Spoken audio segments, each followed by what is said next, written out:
एक होर जिहड़ा जैनोसाइडल इंटेंट वाला इन्हां दा एजेंडा इंडियन एजेंसियां दा पंजाब च वो लागू करन जा रहे हैं। पहला इन्हां ने इनू पाकिस्तान नाल जोड़िया ड्रोन्स नाल, फिर ये मंदिरां ते दूजे कम्यूनल पोलराइजेशन की लाइन, हुण पोलिटिकल असैसीनेशन की लाइन। मनोरंजन कालिया घर ते जी ग्रनेड अटैक हुण वो आया जी।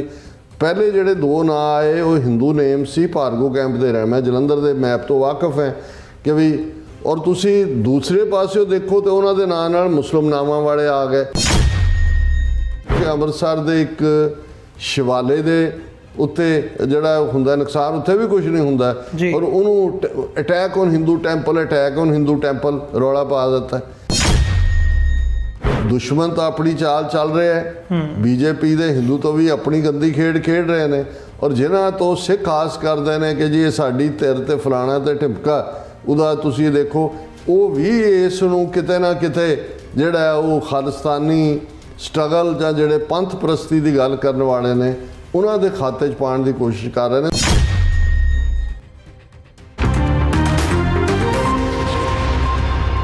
व्यूअर्स ब्रेक तो बाद तुहाडा सारिਆਂ ਦਾ स्वागत है। गलबात ਨੂੰ ਅੱਗੇ ਤੋਰਦੇ ਹਾਂ। डॉक्टर साहब ਹੁਣ ਗੱਲ ਕਰੀਏ ਪੰਜਾਬ ਦੀ। ਪੰਜਾਬ ਦੇ ਵਿੱਚ ਇਸ ਵਕਤ ਜਿਸ ਕਿਸਮ ਦਾ ਮਾਹੌਲ ਬਣਿਆ ਹੋਇਆ, ਮਤਲਬ ਇਹ ਅਸੀਂ ਜਦੋਂ ਪਹਿਲੀਆਂ ਪਿਛਲੇ ਸਾਲਾਂ ਦੀਆਂ ਖਬਰਾਂ ਦੇਖਦੇ ਹਾਂ, ਸਟਰਗਲ ਦੇ ਹਵਾਲੇ ਨਾਲ ਅਸੀਂ ਗੱਲ ਕਰ ਰਹੇ ਹਾਂ, ਤਾਂ ਮਤਲਬ ਇਹ ਹਮੇਸ਼ਾ 15 ਅਗਸਤ ਜਾਂ 26 ਜਨਵਰੀ ਦੇ ਨੇੜੇ ਤੇੜੇ ਦੇਖਿਆ ਜਾਂਦਾ ਸੀ ਵੀ ਸਿਕਿਉਰਿਟੀ ਟਾਈਟ ਹੋ ਰਹੀ ਹੈ। ਕਿਤੇ ਨਾ ਕਿਤੇ ਸੂਤਰਾਂ ਦੇ ਹਵਾਲੇ ਨਾਲ ਖਬਰ ਲੱਗ ਗਈ ਵੀ ਜੀ ਬੰਬ ਬਲਾਸਟ ਹੋਣ ਵਾਲਾ ਹੈ ਜਾਂ ਕੁਛ ਇਸ ਕਿਸਮ ਦੀਆਂ ਖਬਰਾਂ ਘਟਨਾਵਾਂ, ਫਿਰ ਉਹਨੂੰ ਟੈਰਰਿਜ਼ਮ ਤੇ ISI ਪਾਕਿਸਤਾਨ ਨਾਲ ਜੋੜ ਕੇ ਇੱਕ ਮਾਹੌਲ ਕ੍ਰੀਏਟ ਕੀਤਾ ਜਾਂਦਾ ਸੀ। ਪਰ ਪਿਛਲੇ ਸਾਲ ਦੇ ਵਿੱਚ ਜੇ ਦੇਖਣਾ ਹੋਵੇ ਤਾਂ ਇਹ ਘਟਨਾਵਾਂ ਜਾਂ ਇਸ ਕਿਸਮ ਦੀਆਂ ਖਬਰਾਂ ਜਿਹੜੀਆਂ ਨੇ ਉਹਨਾਂ ਦੀ ਭਰਮਾਰ ਦੇਖਣ ਨੂੰ ਮਿਲ ਰਹੀ ਹੈ। ਹੁਣ ਵੀ ਮਤਲਬ ਲੇਟੈਸਟ ਜਿਹੜੀ ਜਲੰਧਰ ਦੇ ਵਿੱਚ BJP ਆਗੂ ਮਨੋਰੰਜਨ ਕਾਲੀਆ ਦੇ ਘਰ ਦੇ ਉੱਤੇ ਗ੍ਰੇਨੇਡ ਸੁੱਟਣ ਦੀ ਘਟਨਾ ਹੈਗੀ ਹੈ, ਉਹਦੇ 'ਚ 2 ਬੰਦੇ ਗ੍ਰਿਫਤਾਰ ਹੋਏ ਨੇ। ਫਿਰ ਹੁਣ ਉਹਨਾਂ ਦਾ ਟੈਰਰਿਜ਼ਮ, ਫਿਰ ਸਿੱਖ ਆਰਗੇਨਾਈਜੇਸ਼ਨ ਨਾਲ ਲਿੰਕ, ਫਿਰ ਅੱਗੇ ਪਾਕਿਸਤਾਨ ਨਾਲ ਲਿੰਕ, ਉਹੀ ਸਾਰਾ ਘਟਨਾਕ੍ਰਮ ਪੈਟਰਨ ਜਾਂ ਉਹ ਜਿਵੇਂ ਇੱਕ ਸਕ੍ਰਿਪਟ ਪਹਿਲਾਂ ਹੀ ਰਟੀ ਰਟਾਈ ਹੁੰਦੀ ਹੈ ਉਸੇ ਹਿਸਾਬ ਦੇ ਨਾਲ ਚੱਲ ਰਹੀ ਹੈ। ਪਰ ਇਸ ਵਕਤ ਮਤਲਬ ਇਹ ਵੀ ਦੇਖਣ ਨੂੰ ਮਿਲ ਰਿਹਾ ਵੀ ਇਹ ਜਿਹੜੀ ਲਗਾਤਾਰਤਾ ਹੈਗੀ ਹੈ ਜਾਂ ਜਿਹੜੀ ਇਹਦੀ ਫਰੀਕੁਐਂਸੀ ਜ਼ਿਆਦਾ ਹੋਣਾ, ਇਹਦਾ ਕੀ ਮਤਲਬ ਹੈ, ਇਹਦਾ ਕੀ ਮਕਸਦ ਹੋ ਸਕਦਾ? ਕਿਉਂਕਿ ਨਾਲ ਹੀ ਖਬਰਾਂ ਜਿਹੜੀਆਂ ਨੇ ਉਹ 4-6 ਮਹੀਨੇ ਦੇ ਹਵਾਲੇ ਨਾਲ ਵੀ ਲੱਗ ਰਹੀਆਂ ਨੇ ਵੀ 6 ਮਹੀਨਿਆਂ ਦੇ ਵਿੱਚ ਇੰਨੇ ਅਟੈਕਸ ਹੋ ਗਏ ਆ, ਅਤੇ ਇਹਨਾਂ ਦੇ ਲਿੰਕ ਜਿਹੜੇ ਨੇ ਉਹ ਬਾਹਰਲੀਆਂ ਔਰਗਨਾਈਜੇਸ਼ਨਸ, ਫਿਰ ਈਵਨ ਗੈਂਗਸਟਰਸ ਦੇ ਨਾਲ, ਜਿਨ੍ਹਾਂ ਨੂੰ ਹੁਣ ਜਦੋਂ ਅਸੀਂ ਇੱਥੇ ਅਮਰੀਕਾ ਕੈਨੇਡਾ ਦੇ ਵਿੱਚ ਫਿਰੌਤੀਆਂ ਅਤੇ ਉਹਨਾਂ ਹਵਾਲਿਆਂ ਨਾਲ ਦੇਖਦੇ ਹਾਂ ਵੀ ਇਹ ਭਾਰਤੀ ਏਜੰਸੀਆਂ ਦੇ ਭੇਜੇ ਹੋਏ ਗੈਂਗਸਟਰਸ ਹੈਗੇ ਨੇ, ਗੋਲਡੀ ਬਰਾੜ, ਬਿਸ਼ਨੋਈ ਗੈਂਗ, ਅਤੇ ਉਹਨਾਂ ਸਾਰਿਆਂ ਦੇ ਨਾਂ ਲੈ ਕੇ ਹੁਣ ਉੱਧਰਲੇ ਪਾਸੇ ਪੰਜਾਬ ਪੁਲਿਸ ਉਹਨਾਂ ਨੂੰ ਮਤਲਬ ਸਿੱਖ ਔਰਗਨਾਈਜੇਸ਼ਨ ਜਾਂ ISI ਦੇ ਨਾਲ ਕਨੈਕਟ ਕਰਕੇ ਦੇਖ ਰਹੀ ਹੈ। ਮਤਲਬ ਕਈ ਕਿਸਮ ਦਾ ਜਿਹੜਾ ਭੰਬਲ ਭੂਸਾ ਜਿਹਾ ਜਾਂ ਉਸ ਕਿਸਮ ਦਾ ਮਾਹੌਲ ਕੰਪਲੀਟਲੀ ਡੀਰੇਲ ਕਰਨ ਵਾਲਾ ਦੇਖਿਆ ਜਾ ਰਿਹਾ ਹੈ। ਸੋ ਇਸ ਦੇ ਵਿੱਚੋਂ ਤੁਸੀਂ ਕੀ ਸਮਝ ਰਹੇ ਹੋ ਜਿਹੜੀ ਇਹ ਜ਼ਿਆਦਾ ਵੱਡੀ ਤਾਦਾਦ ਦੇ ਵਿੱਚ ਇਹ ਖਬਰਾਂ ਲੱਗ ਰਹੀਆਂ ਨੇ ਅਤੇ ਇਸ ਕਿਸਮ ਦਾ ਜਿਹੜਾ ਇੱਕ ਡਰ ਵਾਲਾ ਮਾਹੌਲ ਕ੍ਰੀਏਟ ਕੀਤਾ ਜਾ ਰਿਹਾ? देखो वापस कैनेडा वाल मुड़ते हैं। भाई हरदीप सिंह निज्जर की शहादत तो बाद 2-3 लैवल के उत्ते अड जड़ियाँ ने इनकुआरीज, एक तो क्रिमिनल केस, दूसरे पासे RCMP और उन्होंने जड़ी प्रोग्रेस सी कि भी उन्होंने किवें ऑबजर्व किया, और फिर सीसस दियाँ ब्रीफिंग्स, और जस्टिन ट्रूडो वालों बनाया गया जस्टिस होक कमीशन, जिस ने 2019-2021 ਦੀਆਂ ਫੈਡਰਲ ਚੋਣਾਂ ਦੇ ਵਿੱਚ ਔਰ ਈਵਨ ਪਾਰਟੀ ਲੀਡਰ ਲੈਵਲ ਦੀਆਂ ਚੋਣਾਂ ਦੇ ਵਿੱਚ ਵੀ ਜਿਹੜੀ ਪਾਰਟਿਸਪੇਸ਼ਨ ਹੈ ਇਹਨਾਂ ਦੀ ਟਰਾਂਸਨੈਸ਼ਨਲ ਦੇ ਥੱਲੇ ਇੰਡੀਆ ਦੀ ਜਾਂ ਦੂਜੇ, ਉਸ ਨੂੰ ਹਾਈਲਾਈਟ ਕੀਤਾ। ਉਸ ਸਾਰੇ ਪੀਰੀਅਡ 'ਚ ਇੱਕ ਤੱਥ ਜਿਹੜਾ ਸਾਹਮਣੇ ਆਇਆ ਕਿ ਵੀ ਇਕੱਲਾ ਇਹ ਕਿਲਿੰਗ ਤੱਕ ਮਹਿਦੂਦ ਨਹੀਂ ਸੀ ਕਿ ਵੀ ਉਹਨਾਂ ਨੇ ਜਿਹੜਾ ਇਸ ਸੁਪਾਰੀ ਦੇ ਕੇ ਕਿਲਿੰਗ ਕੀਤੀਆਂ। इस भी सामने आया कि भी जिहड़ी इंडियन कौंसलेट और इंडियन हाई कमीशन आम जिहड़े सिख ने कैनेडा दे उन्हां दियां जानकारियां उन्हां गैंगस्टर्स तक जिन्हां नूं उन्हां ने लियाण दे विच जां खड़ा करन दे विच इत्थे मदद कीती हुई है सरकार ने, ਉਹਨਾਂ ਰਾਹੀਂ ਵੀ ਜਿਹੜਾ ਉਹ ਸਿਲਸਿਲਾ ਜਾਰੀ ਰਿਹਾ, ਜਿਹਦੇ 'ਚ ਫਰੌਤੀਆਂ, ਹਰਾਸਮੈਂਟ ਦੂਸਰਾ ਤੀਸਰਾ ਹਿੱਸਾ ਸੀ। ਫਿਰ ਅਸੀਂ ਅਮਰੀਕਾ ਦੇ ਹਵਾਲੇ ਨਾਲ ਦੇਖਿਆ, ਕਿਉਂਕਿ ਇੱਕ ਗੱਲ ਬਿਲਕੁਲ ਕਲੀਅਰ ਹੋਈ ਕਿ ਜਦੋਂ ਸਿੱਧੂ ਮੂਸੇਵਾਲਾ ਦਾ ਮਰਡਰ ਹੁੰਦਾ ਹੈ ਔਰ ਲਾਰੈਂਸ ਬਿਸ਼ਨੋਈ ਜਿਹੜਾ ਉਸ ਦੇ ਵਿੱਚ ਮੇਨ ਕਲਪਰੇਟ ਦੇ ਤੌਰ ਦੇ ਉੱਤੇ ਹਾਈਲਾਈਟ ਕੀਤਾ ਜਾਂ ਇੱਕ ਸਟੇਜ 'ਤੇ ਉਹ ਪਹਿਲੀਆਂ ਪੇਸ਼ੀਆਂ ਜਾਂ ਉਸ ਤੋਂ ਪਹਿਲੇ ਦੌਰ ਦੇ ਵਿੱਚ ਪਿੰਡਾਂ ਵਾਲਿਆਂ ਦੀ ਸ਼ਰਟ ਪਾਈ ਦਿਖਾਇਆ ਗਿਆ ਕਿ ਉਸ ਨੂੰ ਉਦੋਂ ਉਧਰ ਜੋੜਨਾ ਚਾਹੁੰਦੇ ਸੀ। ਫਿਰ ਉਹਨਾਂ ਨੂੰ ਲੱਗਾ ਕਿ ਵੀ ਜੇ ਇਹਨਾਂ ਨੂੰ ਚੈਲੰਜ ਕਰਵਾਉਣਾ, ਫਿਰ ਉਹਨੂੰ ਜਿਹੜਾ ਉਹ ਦੇਸ਼ ਭਗਤ ਦੇ ਤੌਰ 'ਤੇ ਪ੍ਰੈਜ਼ੈਂਟ ਕਰਨਾ ਸ਼ੁਰੂ ਕਰਤਾ ਗਿਆ। ਫਿਰ ਅਸੀਂ ਦੇਖਦੇ ਹਾਂ ਜੇਲ੍ਹ 'ਚ ਹੁੰਦੇ ਆ ਉਹਨੂੰ ਕਿਸ ਅੰਦਾਜ਼ ਦੇ ਵਿੱਚ ਜਿਹੜਾ ਇੰਟਰਵਿਊ ਕਰਵਾਏ ਗਏ, ਜਿਸ ਲੈਵਲ 'ਤੇ ਜਿਹੜਾ ਸਾਹਮਣੇ ਆਇਆ ਕੁਛ ਨਹੀਂ ਹੋਇਆ। ਔਰ ਈਵਨ ਜਿਹੜਾ ਇੱਕ ਲਾਰੈਂਸ ਬਿਸ਼ਨੋਈ ਨੇ ਟਾਰਗੇਟ ਮਹਾਰਾਸ਼ਟਰ ਦਾ ਇੱਕ ਮੁਸਲਮਾਨ MLA ਮਾਰ ਕੇ ਕੀਤਾ, ਔਰ ਉਸ ਮਾਮਲੇ 'ਚ ਜਿਹੜਾ ਮੇਨ ਬੰਦਾ ਟਾਰਗੇਟ ਸੀ ਉਹਨੂੰ ਇੱਕ ਸਪੈਸ਼ਲ ਅੰਗਰੇਜ਼ੀ ਰਾਜ ਦੇ ਵੇਲੇ ਦੇ ਪ੍ਰੋਵੀਜ਼ਨ ਦੇ ਥੱਲੇ ਉਹਨੂੰ ਸਾਬਰਮਤੀ ਗੁਜਰਾਤ ਦੇ ਵਿੱਚ ਭੇਜ ਦਿੱਤਾ ਗਿਆ, ਔਰ ਤਾਂ ਕਿ ਈਵਨ ਮਹਾਰਾਸ਼ਟਰ ਪੁਲਿਸ ਉਹਨੂੰ ਉਹਦੀ ਪੁੱਛਗਿੱਛ ਵੀ ਨਹੀਂ ਕਰ ਸਕਦੀ ਇਸ ਕਿਸਮ ਦੇ ਕਲੌਜ਼ ਦੇ ਥੱਲੇ। ਸੋ ਇਹ ਗੱਲ ਸਾਨੂੰ ਸਮਝਣ ਦੇ ਵਿੱਚ ਕੋਈ ਔਖ ਨਹੀਂ ਹੋਣੀ ਚਾਹੀਦੀ ਕਿ ਸਾਰਾ ਸੋ ਕਾਲਡ ਗੈਂਗਸਟਰਸ ਦਾ ਸਾਰਾ ਨੈਟਵਰਕ ਜਿਹੜਾ ਉਹ ਲਾਰੈਂਸ ਬਿਸ਼ਨੋਈ ਦੇ ਨਾਂ ਥੱਲੇ ਹੋਏ, ਗੋਲਡੀ ਬਰਾੜ ਦੇ ਨਾਂ ਥੱਲੇ ਹੋਏ, ਕੱਲ੍ਹ ਨੂੰ ਕੋਈ ਮੁਹੰਮਦੀਨ ਦੇ ਨਾਂ ਥੱਲੇ ਹੋਏ ਜਾਂ ਕੋਈ ਵਿਲੀਅਮ ਦੇ ਨਾਂ ਥੱਲੇ ਹੋਏ, ਇਹ ਸਾਰਾ ਅਮਿਤ ਸ਼ਾਹ ਦੇ ਕੰਟਰੋਲ ਵਾਲੀ ਖੇਡ ਹੈ। ਔਰ ਇਹੀ ਕਾਰਨ ਹੈ ਕਿ ਈਵਨ ਹਰਦੀਪ ਸਿੰਘ ਨਿੱਜਰ ਦੇ ਮਰਡਰ ਔਰ ਟਰਾਂਸਨੈਸ਼ਨਲ ਡਿਪਰੈਸ਼ਨ 'ਚ ਇੱਕ ਇਨਕੁਆਇਰੀ 'ਚ ਅਮਿਤ ਸ਼ਾਹ ਨੂੰ ਸਿੱਧੇ ਤੌਰ 'ਤੇ ਨੇਮ ਕੀਤਾ ਗਿਆ। ਹਾਲਾਂਕਿ ਲੇਟਰ ਔਨ ਉਹਨਾਂ ਨੇ ਉਸ ਦੇ ਉੱਤੇ ਕੈਨੇਡੀਅਨਸ ਨੇ ਵੀ ਪਰਦਾ ਪਾਉਣ ਦੀ ਕੋਸ਼ਿਸ਼ ਕੀਤੀ ਜੀ। ਹੁਣ ਇਹਦੇ 'ਚ ਕੋਈ ਸ਼ੱਕ ਨਹੀਂ ਹੈ ਕਿ ਵੀ ਜਿਹੜੀ ਇਹਨਾਂ ਨੂੰ 3 ਸੂਬੇ ਹਮੇਸ਼ਾ ਟਰਬਲ ਮੇਕਰ ਲੱਗੇ। ਔਰ ਤੁਸੀਂ ਜਦੋਂ ਅਸੀਂ US ਸਰਫ ਦੀ ਰਿਪੋਰਟ ਦੇਖਦੇ ਹਾਂ ਜਿਹੜੀ ਲੇਟੈਸਟ ਇਸ ਸਾਲ ਦੀ ਆਈ, ਜਿਹਦੇ 'ਚ ਕਲੀਅਰਲੀ ਟਰਾਂਸਨੈਸ਼ਨਲ ਡਿਪਰੈਸ਼ਨ ਦੇ ਲਈ ਔਰ ਈਵਨ ਇਹ ਮੰਗ ਕੀਤੀ ਗਈ ਆ ਉਹਦੇ 'ਚ ਕਿ ਰਾਹ ਦੇ ਉੱਤੇ ਪਾਬੰਦੀ ਲਾਈ ਜਾਏ, ਪਹਿਲੀ ਵਾਰ ਹੋਇਆ। ਹੁਣ ਐਵੇਂ ਇਸ ਕਿਸਮ ਦੇ ਕਮਿਸ਼ਨ ਜਿਹੜਾ ਸਮਾਈ ਗਵਰਨਮੈਂਟ ਹੈ ਔਰ ਜਿਹਦੀ ਰਿਪੋਰਟ ਦਾ ਇੱਕ ਆਪਣਾ ਵੇਟ ਹੈ, ਕੋਈ ਹਿਊਮਨ ਰਾਈਟ ਆਰਗੇਨਾਈਜੇਸ਼ਨ ਨਹੀਂ ਹੈ, ਕਿਉਂਕਿ ਇਹਨਾਂ ਕੋਲ ਮੱਚ ਮੋਰ ਉਹ ਇਨਫੋਰਮੇਸ਼ਨ ਵੀ ਹੈ ਜਿਹੜੀ ਅਦਰਵਾਈਜ਼ ਜਨਤਕ ਨਹੀਂ ਹੁੰਦੀ। ਹੁਣ ਇਸ ਸਾਰੇ ਕੌਂਟੈਕਸਟ 'ਚ ਅਸੀਂ ਇਹ ਦੇਖਦੇ ਹਾਂ ਕਿ ਸਭ ਤੋਂ ਜ਼ਿਆਦਾ ਅਨਸਰਟਨਟੀ, ਅਨਸਟੇਬਿਲਿਟੀ, ਕਿਲਿੰਗਸ ਜਾਂ ਇੱਕ ਛਛੋਪੰਜ ਉਹਨਾਂ ਸੂਬਿਆਂ 'ਚ ਹੈ ਜਿੱਥੇ ਮਾਈਨੋਰਿਟੀ ਮੈਜੋਰਿਟੀ 'ਚ ਹੈ ਜੀ।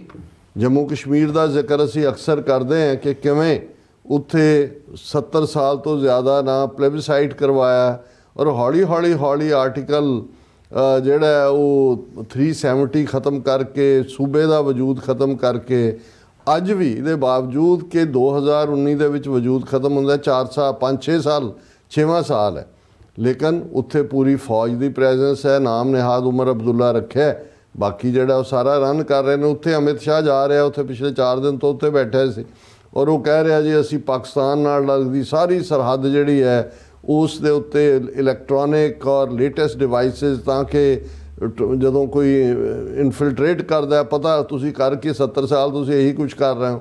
ਲੇਕਿਨ ਇਹ ਫਰਦਰ ਜਸਟੀਫਿਕੇਸ਼ਨ ਤਾਂ ਕਿ ਸਟੇਟ ਦੀ ਟਰਮੋਇਲ ਦੇ ਜਾਂ ਪਾਕਿਸਤਾਨ ਨੂੰ ਦੋਸ਼ੀ ਦੱਸਣ ਦੀ ਗੱਲ ਜਾਰੀ ਰਹਿੰਦੇ ਆ, ਜੋ ਅੱਜ ਵੀ ਕਸ਼ਮੀਰੀਆਂ ਦੇ ਉੱਤੇ ਉਸ ਕਿਸਮ ਦਾ ਹੀ ਤਸ਼ੱਦਦ ਔਰ ਦੂਸਰਾ ਹੋ ਰਿਹਾ। ਹੁਣ ਅਸੀਂ ਪੰਜਾਬ ਵੱਲ ਮੁੜਦੇ ਹਾਂ ਔਰ ਖ਼ਾਸ ਤੌਰ 'ਤੇ ਭਗਵੰਤ ਮਾਨ ਦੀ ਹਕੂਮਤ ਤੋਂ ਪਹਿਲਾਂ ਵੀ, ਜੇ ਤੁਸੀਂ ਕੈਪਟਨ ਅਮਰਿੰਦਰ ਦੇ ਵੇਲੇ ਦੇਖੋ ਔਰ ਜੇ ਤੁਸੀਂ, ਕਿਉਂਕਿ ਲੋਕਾਂ ਨੂੰ ਬਹੁਤੀਆਂ ਚੀਜ਼ਾਂ ਨਾ ਯਾਦ ਹੁੰਦੀਆਂ ਨੇ ਨਾ ਉਹਨਾਂ ਦੀ ਦਿਲਚਸਪੀ ਹੁੰਦੀ ਹੈ, ਆਲਰੇਡੀ ਅੱਧੇ ਤੋਂ ਜ਼ਿਆਦਾ ਪੰਜਾਬ ਜਿਹੜਾ ਹੈ ਉਹ ਉਹਨਾਂ ਨੇ ਐਕਟ ਰਾਹੀਂ BSF ਦੇ ਦਾਇਰਾ ਕਾਰ 'ਚ ਲਿਆ ਹੋਇਆ। ਕਿਸੇ ਘਰ 'ਚੋਂ ਵੜ ਸਕਦੇ ਨੇ ਦੂਜਾ, ਔਰ ਇਹ ਕਹਿ ਕੇ ਕਿ ਜੀ ਦੇਖੋ ਇੱਥੇ ਪਾਕਿਸਤਾਨ ਦੇ ਡਰੋਨ ਆ ਗਏ, ਉਹਦੇ ਰਾਹੀਂ ਸੁੱਟਤੀਆਂ ਉਹਨਾਂ ਨੇ, ਡਰੱਗ ਸੁੱਟਤੀਆਂ, ਪਿਸਤੌਲਾਂ ਸੁੱਟਤੀਆਂ, ਕਦੇ ਗੁਰਦਾਸਪੁਰ 'ਚ, ਕਦੇ ਅੰਮ੍ਰਿਤਸਰ ਦੇ ਬਾਰਡਰ ਏਰੀਆ 'ਚ, ਕਦੇ ਦੂਜੇ। ਉਸ ਮਾਹੌਲ ਨੂੰ ਇਹਨਾਂ ਨੇ ਅਲਾਈਵ ਰੱਖਿਆ ਔਰ ਇਹ ਕਹਿ ਕੇ ਕਿ ਜੀ ਇਹ ਬਹੁਤ ਖਤਰਨਾਕ ਜਿਹੜੀ ਹੈ ਖੇਡ ਹੈ। ਹਾਲਾਂਕਿ ਪਾਕਿਸਤਾਨ ਦੇ ਨਾਲ ਲੱਗਦੀ ਜਿਹੜੀ ਪੰਜਾਬ ਦੀ ਸਰਹੱਦ ਹੈ, ਵਾਹਗਾ ਤੋਂ ਲੈ ਕੇ ਹੁਸੈਨੀਵਾਲਾ ਤੱਕ 500-600 ਕਿਲੋਮੀਟਰ ਜਿੰਨਾ ਵੀ ਹੈ, ਉਹਦੇ 'ਚ ਵਾਇਰ ਹੈ 1992 ਤੋਂ ਬਾਅਦ ਲੈ, ਉਹਦੇ 'ਚ ਕਰੰਟ ਛੱਡਿਆ ਹੁੰਦਾ ਹੈ। ਉਹਨਾਂ ਤੋਂ ਕਿੰਨੀ ਦੂਰ ਇਹਨਾਂ ਦੀਆਂ ਚੈੱਕ ਪੋਸਟਾਂ ਨੇ, ਏਰੀਅਲ ਸਰਵਿਸ ਜਿਹੜੀ ਹੈ ਸਰਵੇਲੈਂਸ ਹੁੰਦਾ ਹੈ ਔਰ ਉੱਥੋਂ ਕੋਈ ਪਰਿੰਦਾ ਕੋਈ ਚਰਿੰਦਾ ਜਿਹੜਾ ਉਹਨੇ ਕੀ ਕ੍ਰਾਸ ਕਰਨਾ ਹੈ। ਈਵਨ ਹਵਾਈ ਲੈਵਲ ਦੇ ਉੱਤੇ ਵੀ ਇਹ ਅਨਥਿੰਕੇਬਲ ਹੈ ਕਿ ਵੀ ਇਹਨਾਂ ਦੀ ਮਰਜ਼ੀ ਤੋਂ ਬਿਨਾਂ ਉੱਥੇ ਕੋਈ ਵੀ ਐਕਟੀਵਿਟੀ ਹੁੰਦੀ ਹੋਏ ਜੀ। ਔਰ ਫਿਰ ਜਿਹੜੇ ਬਾਰਡਰ ਏਰੀਆ ਦੇ ਲੋਕ ਜਿਨ੍ਹਾਂ ਦੀ ਕਿਸੇ ਦੀ ਸਰਹੱਦ ਦੇ ਦੂਜੇ ਪਾਸੇ ਵੀ ਉਹਨਾਂ ਦੇ ਪਾਸ ਨੇ 3-3 ਵਾਰੀ ਉਹਨਾਂ ਦੀਆਂ ਤਲਾਸ਼ੀਆਂ ਲੈ ਕੇ ਆਣ ਦਿੱਤਾ ਜਾਂਦਾ, ਉਹਨਾਂ ਦਾ ਸਾਰਿਆਂ ਦਾ ਡਾਟਾ ਇਹਨਾਂ ਦੇ ਕੋਲ ਹੈ। ਲੇਕਿਨ ਜਦੋਂ ਤੁਸੀਂ ਅਨਸਟੇਬਿਲਿਟੀ ਜਦੋਂ ਤੁਸੀਂ ਰਿਪਰੈਸ਼ਨ ਕਰਨੀ ਹੈ ਸਟੇਟ ਨੇ, ਉਹ ਕੀ ਕਰੇਗੀ? ਅਨਸਟੇਬਿਲਿਟੀ, ਲਾਲੈਸਨੈਸ, ਮਰਡਰ, ਫਿਰੌਤੀਆਂ, ਇਹ ਸਾਰੇ ਪਾਰਟ ਕਿਤੇ ਨਾ ਕਿਤੇ। ਔਰ ਇਸ ਖੇਡ ਨੂੰ ਹੀ ਅਸੀਂ ਜੇ 1980-81 ਤੋਂ 1984 ਤੱਕ ਦਾ ਮਾਹੌਲ ਦੇਖੀਏ, ਜਦੋਂ ਫੁੱਲ ਸਕੇਲ ਅਟੈਕ ਹੁੰਦਾ, ਉਹਦੇ ਲਈ ਅੰਗਰੇਜ਼ੀ ਦਾ ਲਫ਼ਜ਼ ਹੈ ਦੇ ਕੰਟਰਾਈਵਡ ਏ ਸਿਚੁਏਸ਼ਨ। ਕੰਟਰਾਈਵ ਹੁੰਦਾ ਵੀ ਤੁਸੀਂ ਉਸ ਪੱਖੋਂ ਉਧਰ ਨੂੰ ਹੀ ਧੱਕ ਰਹੇ ਹੋ, ਇਹ ਦੱਸਣ ਦੇ ਲਈ ਕਿ ਲਾਅ ਐਂਡ ਆਰਡਰ ਦੇਖੋ ਜੀ, ਦਰਬਾਰ ਸਾਹਿਬ 'ਚੋਂ ਲੋਕ ਨਿਕਲਦੇ ਨੇ, ਕੁਛ ਕਰਕੇ ਚਲੇ ਜਾਂਦੇ ਨੇ, ਫਿਰ ਵਾਪਸ ਵੜ ਜਾਂਦੇ। ਉਹ ਦਰਬਾਰ ਸਾਹਿਬ ਦੇ ਬਾਹਰ ਵੀ ਤੁਹਾਡੇ ਪਹਿਰੇ, ਤੁਹਾਡੀ ਪਹੁੰਚ ਹਰ ਥਾਂ ਤੇ, ਕੌਣ ਕਿੱਥੋਂ ਆਉਂਦਾ ਔਰ ਕੋਈ FIR ਤੱਕ ਨਹੀਂ ਸੀ ਕੋਈ ਵੀ। ਸੋ ਮੈਨੂੰ ਇਹ ਲੱਗਦਾ ਹੈ ਕਿ ਵੀ ਇਹ ਮਾਹੌਲ ਜੋ ਭਗਵੰਤ ਮਾਨ ਬਿਲਕੁਲ ਜਿਹਨੇ ਸਰੈਂਡਰ ਕੀਤਾ ਹੋਇਆ, ਇਹਨਾਂ ਨੇ ਪਹਿਲਾਂ ਤਾਂ ਬੜੇ ਇਸ ਇੰਟਰਨੈਸ਼ਨਲ ਟੈਰਰਿਜ਼ਮ ਦੀ ਬੋਗੀ ਖੜੀ ਕਰਕੇ ਜਿਹੜਾ law and order state the subject ਹੈ ਉਹਦੇ 'ਚ ਇੰਕਲੂਡ ਕੀਤਾ ਪਾਵਰਸ। ਜਿਹੜਾ ਇਹਨਾਂ ਨੇ NSA ਜਿਹੜੀ ਲਾਉਣ ਦੀ, ਇੱਕ ਪਾਸੇ ਨੈਸ਼ਨਲ ਸਿਕਿਉਰਿਟੀ ਐਕਟ ਦੇ ਥੱਲੇ ਜਿਹਨੂੰ ਮਰਜ਼ੀ ਚੁੱਕ ਕੇ ਅੰਦਰ ਦੇਣਾ, ਜਿਵੇਂ ਭਾਈ ਅੰਮ੍ਰਿਤਪਾਲ ਸਿੰਘ 2200 ਕਿਲੋਮੀਟਰ ਦੂਰ ਬਿਠਾਏ ਹੋਏ ਨੇ ਜੀ। ਦੂਸਰੇ ਪਾਸੇ ਇਹ ਜਿਹੜੀ ਨੈਸ਼ਨਲ ਸਿਕਿਉਰਿਟੀ ਏਜੰਸੀ ਇਹਨਾਂ ਨੇ ਬਣਾਈ, ਇਹਦੇ 'ਚ ਇਹ ਸੀ ਕਿ ਜਿਹੜੇ ਕੇਸ ਟੈਰਰਿਜ਼ਮ ਨਾਲ ਤਾਲੁਕ ਰੱਖਣਗੇ ਨੈਸ਼ਨਲ ਲੈਵਲ ਦੇ, ਉਹਦੇ 'ਚ ਇੰਟਰਫੇਰੈਂਸ ਉਹ ਕਰ ਸਕਦੇ ਨੇ। ਹੁਣ ਉਹਨਾਂ ਨੇ NSA ਦੇ ਥੱਲੇ ਜਿਹੜਾ ਫਿਰ ਪੰਜਾਬ ਦੇ ਜਿਹੜੇ ਵੀ 22-23 ਜ਼ਿਲ੍ਹੇ ਨੇ, ਉਹਨਾਂ ਸਾਰੇ ਹੈੱਡਕੁਆਟਰਾਂ 'ਚ ਦਫ਼ਤਰ ਖੋਲ੍ਹੇ ਨੇ। CBI ਔਰ ਦੂਸਰੀਆਂ ਤੇ ਆਲਰੇਡੀ ਕਿਸੇ ਨਾ ਕਿਸੇ ਕ੍ਰਿਮੀਨਲ ਜਾਂ ਦੂਜੇ ਕੇਸ ਜਿਹਨੂੰ ਮਰਜ਼ੀ ਤਲਬ ਕਰ ਲੈਣ, ਉਹ ਕਰਦੀਆਂ ਹੀ ਸੀ। ਔਰ ਹੁਣ ਜਿਹੜਾ ਮਾਹੌਲ, ਔਰ ਅੱਜ ਹੀ ਮੈਂ ਈਵਨ ਟ੍ਰਿਬਿਊਨ ਦੀ ਰਿਪੋਰਟਿੰਗ ਦੇਖ ਰਿਹਾ ਸੀ ਕਿ 6 ਮਹੀਨਿਆਂ 'ਚ 30 ਦੇ ਕਰੀਬ ਵਾਕਿਆ ਹੋਏ। ਔਰ ਹੁੰਦਾ ਕੀ ਹੈ ਹੁਣ, ਜੇ ਤਾਂ ਸੱਚਮੁੱਚ ਕੋਈ ਇਨਵੋਲਵ ਹੋਏ ਕਰਨ ਦੇ ਲਈ, ਫਿਰ ਇਹ ਕਿਵੇਂ ਹੋ ਸਕਦਾ ਕਿ ਵੀ ਇੰਨੇ ਵਾਕਿਆ ਜਿਹੜੇ ਹੁੰਦੇ ਨੇ ਔਰ ਉਹਦੇ 'ਚ ਕੋਈ ਨੌਜਵਾਨ ਜਿਹੜਾ ਹੈ ਉਹ ਕਾਮਯਾਬ ਨਾ ਹੋਇਆ ਹੋਏ ਨੁਕਸਾਨ ਕਰਨ 'ਚ। ਜਦੋਂ ਉਹ ਵੀ ਕਰ ਦੇਣਗੇ, ਜਦੋਂ ਫਾਈਨਲੀ ਇਹਨਾਂ ਨੇ ਟੋਟਲ ਟੇਕ ਓਵਰ ਕਰਕੇ ਕਿਲਿੰਗ ਸਪਰੀ ਸ਼ੁਰੂ ਕਰਨੀ ਹੈ, ਉਦੋਂ ਉਹੀ ਕਰਨਗੇ। ਫਿਰ ਹੁਣ ਅਜੇ ਮਾਹੌਲ ਕ੍ਰੀਏਟ, ਕੰਟਰਾਈਵ ਕੀਤੀ ਜਾ ਰਹੀ ਹੈ ਸਿਚੁਏਸ਼ਨ। ਦੇਖੋ ਜੀ, ਡਰੱਗਸ ਆ ਰਹੀਆਂ। ਹੁਣ ਉਹ ਜਿਹੜਾ ਗਵਰਨਰ ਹੈ ਪੰਜਾਬ ਦਾ, ਉਹ ਸਕੂਲਾਂ ਦੇ ਨਿਆਣਿਆਂ ਨੂੰ ਲੈ ਕੇ ਬਾਰਡਰ ਏਰੀਏ ਤੋਂ ਮਾਰਚ ਕਰ ਰਿਹਾ, ਸਹੁੰ ਖਾਓ ਅਸੀਂ ਡਰੱਗ ਨਹੀਂ ਵਰਤਾਂਗੇ, ਅਸੀਂ ਸਹੁੰ ਖਾਓ ਅਸੀਂ ਫਲਾਣਾ ਨਹੀਂ। ਇਹੀ ਡਰਾਮਾ ਕੇਜਰੀਵਾਲ ਲਾਲਾ ਕਰ ਰਿਹਾ ਆ ਕੇ ਕਿ ਜੀ ਅਸੀਂ ਇਹ ਕਰ। ਜੇ ਤੁਸੀਂ ਸੋ ਕਾਲਡ ਜਿਹਨੂੰ ਤੁਸੀਂ ਟੈਰਰਿਜ਼ਮ ਕਹਿੰਦੇ ਸੀ, ਸਾਡੇ ਲਈ ਫਰੀडम ਸਟਰਗਲ ਸੀ, ਉਹਨੂੰ ਐਲੀਮੀਨੇਟ ਕਰਨ ਦਾ ਜਦੋਂ ਤੁਹਾਨੂੰ ਬਲੈਂਕ ਚੈੱਕ ਤੁਸੀਂ KP ਗਿੱਲ ਔਰ ਬੁੱਚੜ ਬੇਅੰਤੇ ਨੂੰ ਦਿੱਤਾ, ਉਹਨਾਂ ਨੇ ਸਾਲ ਦੇ ਵਿੱਚ ਜਿਹੜਾ ਉਹ ਸਾਰਾ ਜਿਹੜਾ ਉਹ ਖ਼ਤਮ ਕਰ ਦਿੱਤਾ। ਡਰੱਗਸ ਕੌਣ ਲਿਆ ਰਿਹਾ ਹੈ, ਕਿੱਥੋਂ ਨੇ? ਸਕੂਲ ਦੇ ਨਿਆਣੇ ਪ੍ਰਣ ਲੈਣਗੇ ਤਾਂ ਡਰੱਗਸ ਖਤਮ ਹੋਣਗੇ, ਕਿਉਂਕਿ ਡਰੱਗ ਵਾਰਫੇਅਰ ਵੀ ਉਸੇ ਦਾ ਹਿੱਸਾ ਹੈ। ਦਹਿਸ਼ਤਗਰਦੀ ਦੇ ਥੱਲੇ, ਉਸ ਦੇ ਪਰਛਾਵੇਂ ਥੱਲੇ ਸਿੱਖਾਂ ਨੂੰ, ਸਟੇਟ ਨੂੰ ਰੱਖਣਾ, ਉਹ ਵੀ ਉਸ ਸਿਚੁਏਸ਼ਨ ਨੂੰ ਕੰਟਰਾਈਵ ਕਰਨ ਦਾ ਹਿੱਸਾ ਹੈ। ਜਿਹੜੀ ਪੀਸਫੁਲ ਢੰਗ ਦੇ ਨਾਲ ਆਪਣੀ ਆਜ਼ਾਦੀ ਦੀ ਗੱਲ ਕਰਨ ਦੀ ਗੱਲ ਹੈ, ਉਸ ਨੂੰ ਵੀ ਦਹਿਸ਼ਤਗਰਦੀ ਨਾਲ ਜੋੜਨਾ, ਇਹ ਵੀ ਉਸ ਨੂੰ ਕੰਟਰਾਈਵ ਕਰਨ ਦਾ ਹਿੱਸਾ ਹੈ। ਔਰ ਕਮਿਊਨਿਟੀਜ਼ ਦੇ ਵਿੱਚ ਆਪਸ ਦੇ ਵਿੱਚ ਬਿਟਰਨੈਸ, ਹੁਣ ਜਿਹੜਾ ਲੇਟਲੀ ਇਹ ਚੱਲ ਰਿਹਾ ਹੈ, ਹੁਣ ਇਹ ਜਿਹੜਾ ਮਨਮੋਹਨ ਕਾਲੀਏ ਦਾ ਮੁੰਡਾ ਹੈ, ਮਨੋਰੰਜਨ ਕਾਲੀਆ, ਮਨਮੋਹਨ ਕਾਲੀਆ ਬੜਾ ਖਤਰਨਾਕ ਹਿੰਦੂਤਵੀ ਲੀਡਰ ਹੁੰਦਾ ਸੀ। ਇਹ ਮਨੋਰੰਜਨ ਕਾਲੀਆ ਮੇਰੇ ਖਿਆਲ ਸੁਖਬੀਰ ਬਾਦਲ ਦੀ ਕੈਬਨਿਟ 'ਚ, ਜਦੋਂ ਇਹ BJP ਦੇ ਨਾਲ ਇਹਨਾਂ ਦਾ ਅਲਾਇੰਸ ਸੀ, ਮਿਨਿਸਟਰ ਵੀ ਸੀ, ਉਹਦੇ ਘਰ 'ਤੇ ਜੀ ਗ੍ਰਨੇਡ ਅਟੈਕ। ਹੁਣ ਉਹ ਆਇਆ ਜੀ, ਪਹਿਲੇ ਜਿਹੜੇ 2 ਨਾਂ ਆਏ ਉਹ ਹਿੰਦੂ ਨੇਮ ਸੀ, ਭਾਰਗੋ ਕੈਂਪ ਦੇ ਰਹਿ। ਮੈਂ ਜਲੰਧਰ ਦੇ ਮੈਪ ਤੋਂ ਵਾਕਿਫ ਹੈ ਕਿ ਵੀ, ਔਰ ਤੁਸੀਂ ਦੂਸਰੇ ਪਾਸਿਓ ਦੇਖੋ ਤਾਂ ਉਹਨਾਂ ਦੇ ਨਾਂ ਨਾਲ ਮੁਸਲਿਮ ਨਾਵਾਂ ਵਾਲੇ ਆ ਗਏ ਕਿ ਜੀ ਫਲਾਣਾ ਸ਼ਮਸ਼ਾਦ ਤੇ ਫਲਾਣਾ ਅਜ਼ਹਰ ਤੇ ਫਲਾਣਾ ਜਿਹੜਾ ਉਹ ਪੱਟੀ ਤੇ ਫਲਾਣਾ ਇਹ। ਹੁਣ ਇਹ ਕਿਵੇਂ ਸਾਰਾ ਚੇਂਜ ਹੋਇਆ? ਕਿਉਂਕਿ ਇਸ ਵੇਲੇ ਇੱਕ ਪ੍ਰੈਕਟਿਸ ਜਿਹੜੀ ISI ਨੂੰ ਹਰ ਚੀਜ਼ ਨਾਲ ਡਰੈਗ ਕਰਨ ਦੀ ਹੈ। ਕੱਲ੍ਹ ਅਸੀਂ ਜ਼ਿਕਰ ਕੀਤਾ ਸੀ ਕਿ ਇਹਨਾਂ ਦੀ ਫਸਟ ਪੋਸਟ ਨੇ ਇੱਕ ਰਿਸਰਚ ਸਕਾਲਰ ਜਿਹੜਾ ਗੋਰਾ ਹੈ, ਉਹਦੇ ਨਾਂ ਥੱਲੇ ਜਿਹੜਾ ਇੱਕ ਆਰਟੀਕਲ ਛਪਵਾਇਆ ਕਿ ਜੀ ਅਮਰੀਕਾ ਕੈਨੇਡੀਆ ਦੇ ਲੋਕ ਨਾਈਵ ਨੇ, ਇਹ ਜਿਹੜੇ ਇੱਥੇ ਖਾਲਿਸਤਾਨ ਕਰ ਰਹੇ ਨੇ, ਦੂਜੇ ਇਹ ISI ਕਨੈਕਸ਼ਨਸ ਨੇ ਔਰ ਦੂਸਰੇ ਤੀਸਰੇ ਨੇ। ਸੋ ਜਦੋਂ ਤੁਸੀਂ ਇਹ ਨੈਰੇਟਿਵ ਦੀ ਲੜਾਈ ਦੇਖਦੇ ਹੋ ਇਹਨੂੰ, ਕਿਉਂਕਿ ਇਸ ਵੇਲੇ ਡਾਇਸਪੋਰਾ ਸਿੱਖਾਂ ਦੀ ਚੜ੍ਹਤ ਖਾਲਿਸਤਾਨ ਮੂਵਮੈਂਟ ਦਾ ਫੋਕਸ ਇਹਨਾਂ ਦੀ ਨੀਂਦ ਹਰਾਮ ਕਰ ਰਿਹਾ। ਇੱਥੇ ਕੋਈ ਵਾਕਿਆ ਕਰਨ 'ਚ ਕਾਮਯਾਬ ਨਹੀਂ ਹੋਏ ਜੋ ਇਹਨਾਂ ਨੇ ਸਿੱਖਾਂ ਦੇ ਖਾਤੇ 'ਚ ਪਾਉਣਾ ਸੀ। ਹੁਣ ਰਵਿੰਦਰ ਸਿੰਘ ਮਲਕ ਦਾ ਮਰਡਰ ਵੀ ਇਹਨਾਂ ਨੇ, ਇਹ ਵੀ ਉਸ RCMP ਔਰ ਦੂਸਰਿਆਂ ਦੇ ਮੂੰਹੋਂ ਹੀ ਨਿਕਲਿਆ ਹੈ ਜੀ, ਜਿਹਨੂੰ ਇਹਨਾਂ ਨੇ ਪਹਿਲਾਂ ਖਾਲਿਸਤਾਨੀ ਗਰੁੱਪਾਂ ਦੇ ਖਾਤੇ 'ਚ ਪਾ ਕੇ ਕਰਨ ਦੀ ਕੋਸ਼ਿਸ਼ ਕੀਤੀ। ਹੁਣ ਇੱਥੇ ਤਾਂ ਇਹ at least for the time being ਕੋਈ ਇਸ ਕਿਸਮ ਦੀ ਘਟਨਾ ਕਰਨਾ ਇਹਨਾਂ ਨੂੰ ਸੂਟ ਨਹੀਂ ਕਰਦਾ। ਲੇਕਿਨ ਇਹ ਇਹਨਾਂ ਨੂੰ ਸੂਟ ਕਰਦਾ ਵੀ ਇੱਥੋਂ ਵਾਲਿਆਂ ਨੂੰ ਤੁਸੀਂ ISI ਨਾਲ ਜੋੜੋ। ISI ਦੇ ਭੱਟੀ ਤੇ ਸ਼ਮਸ਼ਾਦ ਤੇ ਅਜ਼ਹਰ ਤੇ ਦੂਜੇ ਨਾਂ ਦੇ ਕੇ ਉਹਨਾਂ ਨੂੰ ਪੰਜਾਬ ਦੇ ਨਾਲ ਜੋੜੋ। ਔਰ ਜਿਹੜੀ ਲਾਈਨ ਡਰਾ ਕਰਨੀ ਹੈ ਕਿ ਵੀ ਇੱਥੇ ਹੁਣ ਪੰਜਾਬ ਦੇ ਵਿੱਚ ਉਹ ਦੋ ਕਿਸਮ ਦੇ ਨਾਲ ਮੈਨੂੰ ਲੱਗਦਾ ਹੈ ਕਿ ਆਪਸੀ ਇਸ ਲੜਾਈ ਨੂੰ ਸਿੱਖਾਂ ਦੇ ਖਿਲਾਫ ਵਿੱਢਣਾ ਚਾਹੁੰਦੇ ਨੇ। ਔਰ ਉਹਦੇ 'ਚ ਜੇ ਤੁਸੀਂ ਦੇਖਦੇ ਹੋ ਕਿ ਅੰਮ੍ਰਿਤਸਰ ਦੇ ਇੱਕ ਸ਼ਿਵਾਲੇ ਦੇ ਉੱਤੇ ਜਿਹੜਾ ਹੁੰਦਾ ਨੁਕਸਾਨ, ਉੱਥੇ ਵੀ ਕੁਝ ਨਹੀਂ ਹੁੰਦਾ ਔਰ ਉਹਨੂੰ ਅਟੈਕ ਔਨ ਹਿੰਦੂ ਟੈਂਪਲ ਰੌਲਾ ਪਾ ਦਿੱਤਾ। ਹਾਲਾਂਕਿ ਇਹੀ ਜਦੋਂ ਆਸਟ੍ਰੇਲੀਆ ਜਾਂ ਕੈਨੇਡਾ ਜਾਂ UK ਦੇ ਵਿੱਚ ਰੈਫਰੈਂਡਮ ਦੀ ਗੱਲ ਹੁੰਦੀ ਹੈ ਤੇ ਉਦੋਂ ਗ੍ਰੈਫਿਟੀ ਮੰਦਰਾਂ ਦੇ ਉੱਤੇ ਲਿਖੀ ਜਾਂਦੀ ਹੈ, ਉਹ ਵੀ ਅਕਸ਼ਤਾਮ ਮੰਦਰ ਰਾਹ ਦੇ ਫਰੰਟ, ਉਹਨੂੰ ਸਿੱਖਾਂ ਦੇ ਖਾਤੇ 'ਚ ਪਾਉਣ ਦੀ ਕੋਸ਼ਿਸ਼ ਹੈ। ਪਰ ਇਵੈਂਚੁਅਲੀ ਜਿਵੇਂ ਆਸਟ੍ਰੇਲੀਆ ਦੀ ਘਟਨਾ ਸਾਹਮਣੇ ਆਇਆ ਵੀ ਉਹ ਤਾਂ ਖੁਦ ਹੀ ਲਿਖਣ ਵਾਲੇ ਨੇ ਜਿਹੜੇ ਮੰਦਰਾਂ ਵਾਲੇ ਨੇ, ਔਰ ਉਦੋਂ ਕੈਮਰੇ ਖੁਦ ਹੀ ਬੰਦ ਕਰ ਦੇਣਾ। ਔਰ ਦੂਸਰਾ ਸੋ ਇਸ ਸਾਰੇ ਨੂੰ ਜਦੋਂ ਤੁਸੀਂ ਦੇਖਦੇ ਹੋ ਮੈਨੂੰ ਲੱਗਦਾ ਹੈ ਵੀ ਰੱਬ ਨਾ ਕਰੇ ਇੱਕ ਹੋਰ ਜਿਹੜਾ ਜੈਨੋਸਾਈਡਲ ਇੰਟੈਂਟ ਵਾਲਾ ਇਹਨਾਂ ਦਾ ਏਜੰਡਾ ਇੰਡੀਅਨ ਏਜੰਸੀਆਂ ਦਾ ਪੰਜਾਬ 'ਚ ਉਹ ਲਾਗੂ ਕਰਨ ਜਾ ਰਹੇ ਨੇ।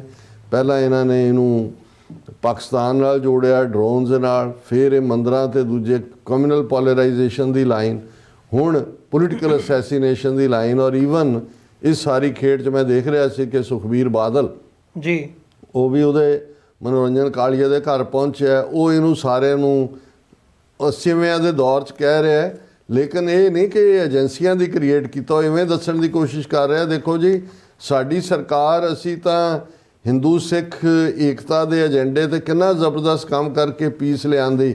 ਹੁਣ ਦੇਖੋ ਜਿਹੜਾ ਅਟੈਕ ਹੋਇਆ, ਮੇਰੇ ਤੇ ਵੀ ਅਟੈਕ ਹੋਇਆ ਔਰ ਮੇਰੇ ਨੂੰ ਜਿਹੜਾ ਸੀ ਉਹ ਕਮਿਸ਼ਨਰ ਨਹੀਂ ਆਇਆ ਮੇਰੇ ਕੋਲ, ਦੂਜਾ ਨਹੀਂ ਆਇਆ, ਮੇਰੀ ਅੱਜ ਤੱਕ ਸਟੇਟਮੈਂਟ ਨਹੀਂ ਲਈ ਗਈ। ਹੁਣ ਕਾਲੀਆ ਸਾਹਿਬ ਉਹ ਪ੍ਰੈਸ ਕਾਨਫਰੰਸ ਕਰ ਰਿਹਾ, ਹੁਣ ਕਾਲੀਆ ਸਾਹਿਬ ਤੇ ਹੋ ਗਿਆ। ਇਹ ਪੋਲੀਟੀਕਲ ਅਸੈਸੀਨੇਸ਼ਨਸ ਵੀ ਸ਼ੁਰੂ ਹੋ ਗਈਆਂ।